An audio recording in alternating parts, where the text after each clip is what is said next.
And welcome to the Security Guy and CIA Spy Pod broadcast. I am Robert Tisliano, the Security Guy, and this is... By default, I'm the CIA guy, Peter Wormka. How are you doing, Robert?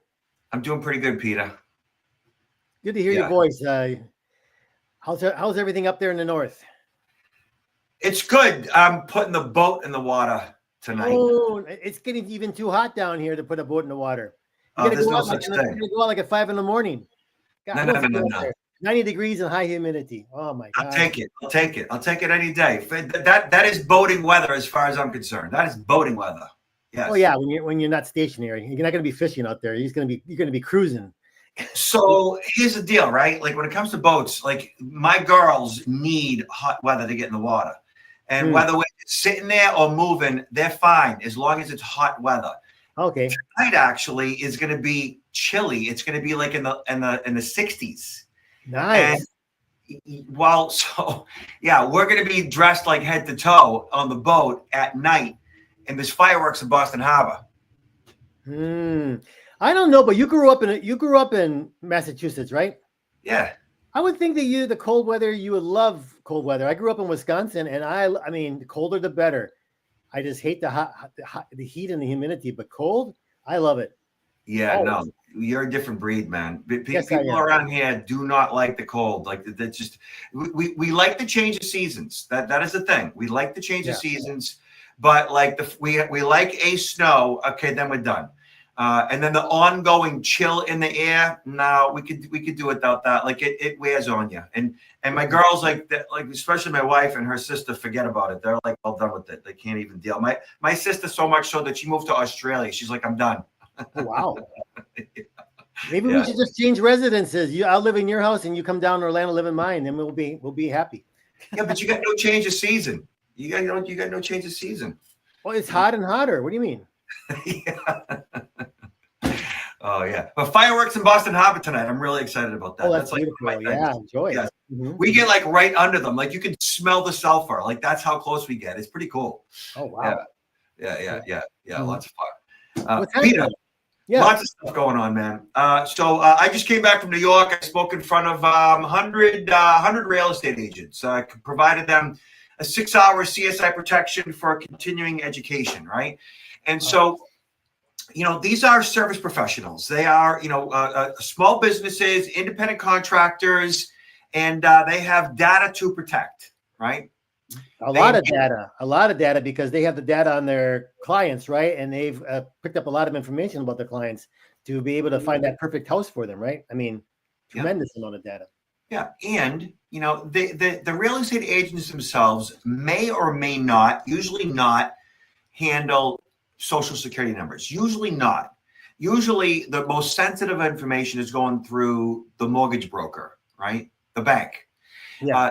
They may or may not handle wiring instructions, meaning like they may or may not be privy to all the communications and dialogue when it comes to escrow and moving money for deposits and so forth, right? They may or may not be privy to any of that. Like when I say may or may not, meaning like state to state, rules and regs are a little bit different. Like in Massachusetts, we are what's called an attorney-based state, which means like the closing attorney handles all of that data, right? In some states, it's the title company. So it's a little bit different here and there. I always got my human hacker hat on, right? And the first thing I think about wow, you get into the database of one of these realtors and you have the names and the contact information for their clients. The clients trust that realtor a lot. And can you imagine having an email looking like it's coming from that realtor or some other approach to one of the realtor's clients and then believing that it's the realtor? I mean, perfect end. Yeah, you're a good hacker, Peter. Yeah, but that's how you're supposed to think. And that is essentially how I instruct as well. I reverse engineer these processes for these agents to get them on the same page, to understand how to recognize risk means understand how the scam works, right? Yeah. Mm-hmm. And that's really what goes on. So like, for example, in New York, the real estate agents don't handle that type of sensitive information. They don't deal with escrow. They don't deal with wiring instructions. But it doesn't matter, because if the real estate agent's email is compromised, then what that means basically is compromised is either the agent was phished, Yeah. or the agent's credentials were on the dark web and bad actors grabbed those credentials and just logged into the agent's email remotely, right? So one way or the other, the bad guy gets access to the transaction by getting inside the real estate agent's email or the buyer's email. Same thing, buyer got phished, buyer's credentials were on the dark web, or escrow's email got compromised, or the attorney's email got compromised. There's like 5 points of contact that could have essentially been breached at any given point in time. All they need, or the bad actor needs, is the email address of the buyer, any info at all on the transaction, wiring instructions, anything at all. And the bad actor steps in, creates an email address that looks like the real estate agent's email, or communicates from the real estate agent's or titles or attorney's email, right? Any of those scenarios can take place. And once they do so, now they're communicating with the buyer, the buyer believes they're speaking to this service professional who's there to essentially facilitate the transaction of them buying this house. The buyer has no idea that they're actually communicating with the scammer.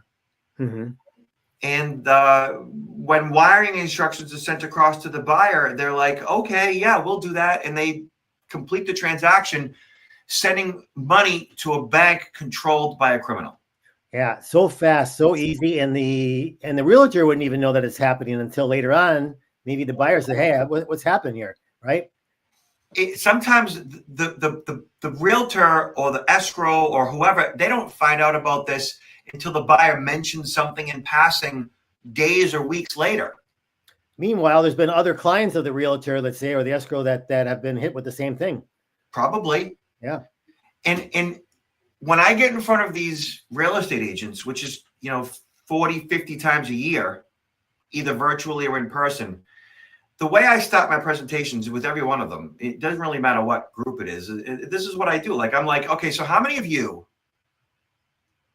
can honestly say that you use a different passcode for each and every critical account you log into? How many of you? 0. If actually, people are getting better at it. If I get 15% of the room to raise their hand saying, yes, I use a different passcode for every critical account. If I get that, that's a lot. If. So 5, 10, 15% is usually it. Not much more than that.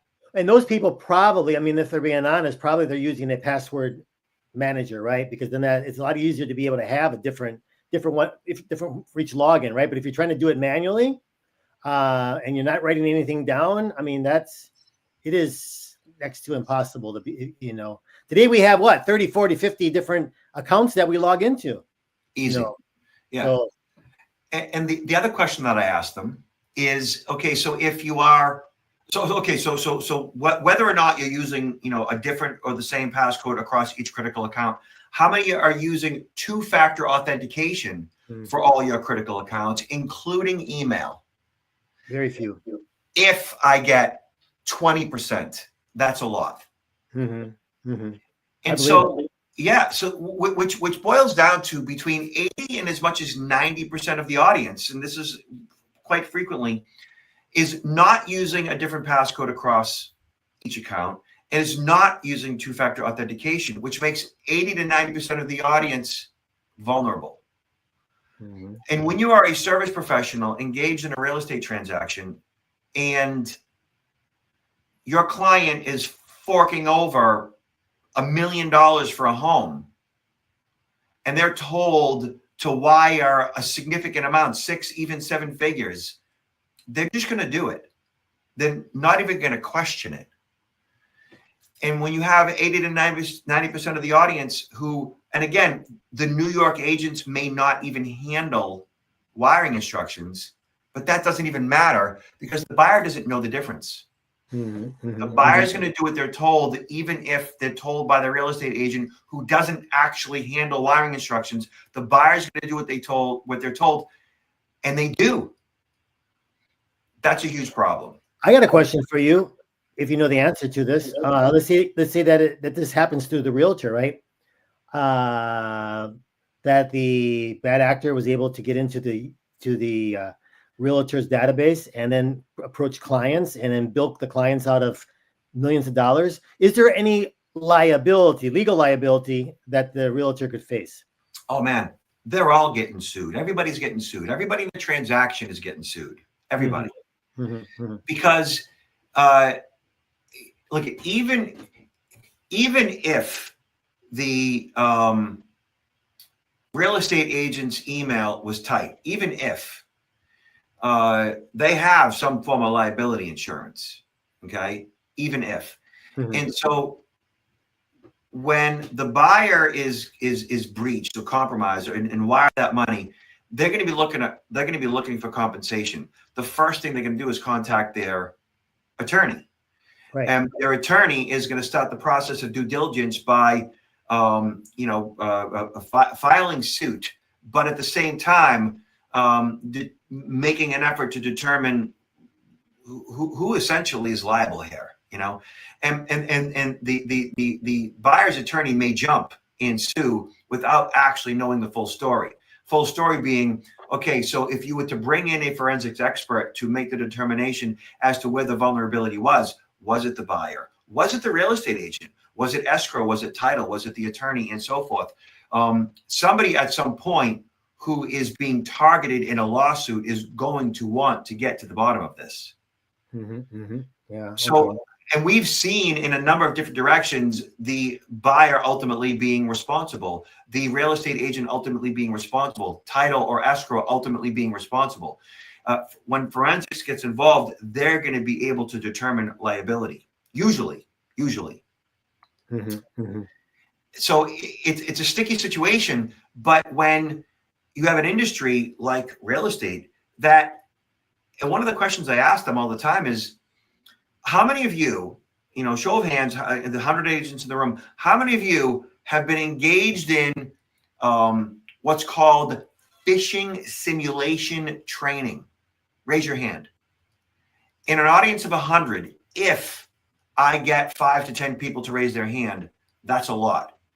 And then I say to them, okay, so besides real estate, or in addition to real estate, what other profession might you currently or previously been involved in where you got that phishing simulation training? And when I ask that question, it's always government, healthcare, finance, and so forth. It's never real estate.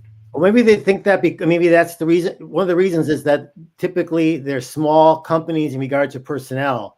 If they only have, let's say, 5 or 6 agents working with them, they're going to think, well, why are we going to invest in simulation training for just such a few people? You know what I mean? Yeah, but the franchises aren't doing it. Your Keller Williams of the world and your Remaxes and your Century 21s and your Caldwell Bankers, like they're not even, as far as I know, at least for the independent contractors and their brokers, making any effort to do it. If anything, they might be doing it in-house on a corporate level at their headquarters, but I don't know that they're doing it or suggesting it even for their franchises. And that is an industry that is a target. I mean, we're seeing these wire fraud transactions occur. Like every presentation that I do, I ask the question, how many of you have been intimately involved in some type of a wire fraud transaction where either you or your client or somebody in your office or in your franchise locally was a victim or was touched by this? And I usually get at least 3 to 5% of the audience raises their hand. So it's a problem, and that's enough. Yeah. Another target, I think that's even more severe, I think, automobile dealers. Because think about the data that these dealers have when they're, especially collecting all this information to be able to finance the vehicle. they got it's almost like, buying that, getting a loan from a bank. You're giving them tremendous amount of data that they, that they're collecting and holding on an individual. And they can also be easily targeted for similar scams. Automotive dealers and marine dealers as well. Yeah. Yeah. So that brings me to password management. Like, it's such a 101 thing, but like still, and I don't know if we're ever going to figure this whole thing out. I know like passkeys are probably going to be what solves this problem, but we're not there yet. So password management is still a major issue. And of course, you mentioned password managers, but check this out. Like May 28th, 2025, data breach exposes passwords from Google and other tech giants. The paper says a cybersecurity researcher has discovered online database containing 184 million account credentials for Google, Microsoft, Facebook, Instagram, and other major platforms. His report reveals that usernames, passwords, emails, and URLs of many social media apps and websites were stored in a file alongside users' credentials for bank and financial accounts, health platforms, and government portals. Like, are you kidding me? Users need to protect their credentials, but how can the user protect their credentials when it's others that might be responsible for that breach? The file found was unencrypted, and it was determined that the sensitive data was captured by a kind of info stealer website. This kind of website is popular among cyber criminals as it is designed to grab sensitive data from breach sites and servers, making it easier to plan an attack or give away the information on the dark web, which we've seen. The file was since removed from public access by the hosting provider, which is not sure if the database was created legitimately and exposed accidentally or intentionally used for malicious purposes. Let's just assume malicious purposes, right? Because that's the worst case scenario, which is the crux of the issue. And the fact that it was exposed at all. And then from there, while people behind the breach are to blame, users are also part of the responsibility. The report's author suggests that users should not keep documents containing sensitive information on their email accounts and treat them like free cloud storage, as it could create privacy risks if criminals were to gain access. Sure. Okay. So, if you go to my website, hold on. If you go to PRO, right there, and scroll down on the homepage. So here we are at protectnowllc.com, and you scroll down here where it says Cyber Security Awareness Check. Has your personal or organizational security been breached? Check if your email has been breached. Check if your password has been breached, right? We click on Email Checker right here, Peter. And I'm sure you're familiar with this tool. So right here, it says check if your email has been breached. So we type in ROBERTSICILIANO, a common, email address that I use, and I don't care. Like, try to hack me. Good luck, right? And we click on search. It's been breached dozens and dozens and dozens of times. Yahoo breach, Forbes breach, Bitcoin breach, LinkedIn breach, Tumblr breach, MySpace breach, Dropbox breach, Last.fm breach. Like, all of these breaches where my email address has been compromised, along with the passcode for all these various sites, Yeah. I mean, I'm getting probably 3 times a year, maybe even more now, myself or my wife, notifications of that our data has been breached, right? Yeah. It's the same old form, the same template, same form letter they send out, and they're going to provide you for 1 year free credit monitoring, whatever, identity, but it's like these breaches are just, we're getting so accustomed to them, so used to them. All our data is out there now, Robert. It's just like, how do we protect our data when no one else is protecting our data, and all of it's out here? All of it's out there. Yeah. And to cap it all off, Peter, right here, Security Boulevard, May 29th, 2025, 19 billion passwords leaked. Protect yourself from cyber threats, right? So in one of the most significant cybersecurity breaches, researchers have uncovered a massive repository containing over 19 billion compromised records, the largest publicly indexed trove of stolen credentials ever recorded. This collection, dubbed RockU 2024, and I've seen this same RockU 2024 listed as 10 billion passwords. So this is like an update to that, I guess. Aggregates data from more than 200 recent breaches over the past year, making it a potent weapon for cyber criminals. What was leaked? Usernames and email IDs linked to passwords. And this is the worst part about it, Peter. This is like the worst part about it. Only 6% of the entries are unique, indicating a catastrophic level of password reuse. Yeah, that's really a major issue. Why even have a password? I mean, why even have a password? Yeah. So this same tool, Peter, right? Check if your password hasn't been breached, right? Click on check and watch this. So ridiculous. I'm going to type in. So this tool that we have access to right here indexes about somewhere between 15 and 20 billion records. Okay. So we're able to scan and search about 20 billion usernames and passcodes, basically, right?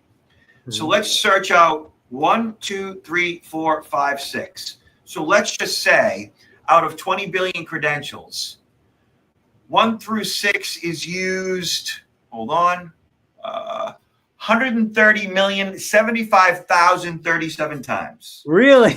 God, I knew it was bad, but not that bad. That's oh my gosh. Let's add number 7 to that, Peter. 1 through 7 is being used 9,044,027 times. 1 through 8, yeah, 1 through 8 is being used 40. What is that? 40,074,000. 40,074,000. Something to that effect. Is that what is? How many is that? Yeah, no, 4. Is that 40 million or 4 million? Yeah, my brain's broke. So, and look at this one.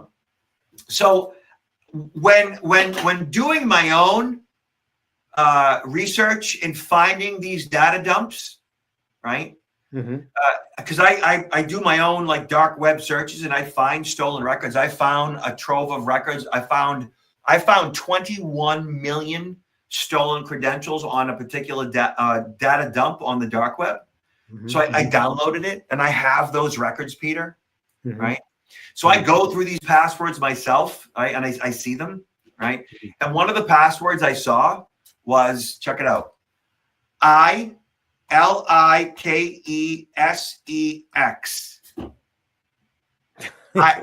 Yeah. So I found that one and I searched it. It's being used 13,836 times. People like sex is their passcode. Well, maybe it's one person that has a tremendous amount of accounts. Yeah, I know. Like, look at this is just so ridiculous, Peter. Like it's when it shows that only 6% of the credentials were unique, which means 94% were like people using the same credentials across multiple accounts. It tells you that like we're just so simple as humans when it comes to technology and cybersecurity. Well, I was going to say, and I usually like a lot of times I talk about awareness. We need more awareness. But in this particular case, there shouldn't be anyone out there that hasn't heard this message thousands of times about password hygiene, right? And they still don't. It doesn't seem to matter. It doesn't seem to resonate. It doesn't seem to. They don't care. It's like they don't care. Yeah. So I do a quick search on password manager. And you'll see like Google has their password manager. NordPass is a paid for password manager. LastPass is another one that's had some data breaches, but I'm sure they've learned from their mistakes. There was no raw unencrypted data stolen in the LastPass breach as far as I'm concerned. And then PC Magazine has this article that shows up on the first page of search, the best password managers for 2025. Yes. So right here, like you see, the best password managers of 2025 stop using the same login credentials everywhere. The best password managers create a unique and strong password for each of your online accounts and alert you to potential data leaks. Bang. Yeah, and a lot of these have free versions, or even if you pay a premium, it's very, not very much at all. So right here, you see NordPass, RoboForm, ProtonPass. Like the password manager for free to a small fee, $3 a month, $20 a year, whatever the case is, I think is the best use of your time and money when it comes to your information security. Absolutely. I agree with you 100%. And one of the first questions that people ask me is when I point this out to them, they're like, well, what if the password manager gets hacked? And I'm like, okay, yeah, but these are security companies. And yes, they have had some vulnerabilities in the past, but none have been hacked in such a way where the data was compromised in plain text. And I say, but the low-hanging fruit is you using the same passcode across multiple accounts and 19 billion of those records being exposed in a singular record. Yeah, so hacking the password manager is a heavy lift. Just downloading stolen data is not. Oh, you're absolutely right. Everything is hackable. It's just a matter of how many resources and time that the hacker wants to invest. And I think hack a password manager, you're looking at at an extreme there about time and resources that would be required to do so. Exactly. So we've talked password managers a bunch of times in the past. We've talked passwords 1,000 times in the past. Apparently, we still need to do it. Yep. Yeah. Our job will never be done. Peter, where can people find you? You can find me at counterintelligence-institute.com and well as on my LinkedIn page. And of course, if they're interested in picking up some interesting reading material, I got 2 books, Confessions of a CIA Spy, The Art of Human Hacking, and the book more written for our seniors population, Why Are You Messing With Me? Yeah, good stuff. And I watched the grandparent scam video that Peter has on his website. It's excellent. It's fun. It's perfect. It's done well. And a lot of presentations as well. Yeah, absolutely. And so and y'all can check me out at protectnowllc.com. Scroll down on the homepage and you'll see the cybersecurity awareness checker to see if your email or password has been breached. Other than that, Peter, last words. Hey, stay safe. Look out for each other. And until next time. Yeah, and be good, behave, and be careful. Talk to y'all later.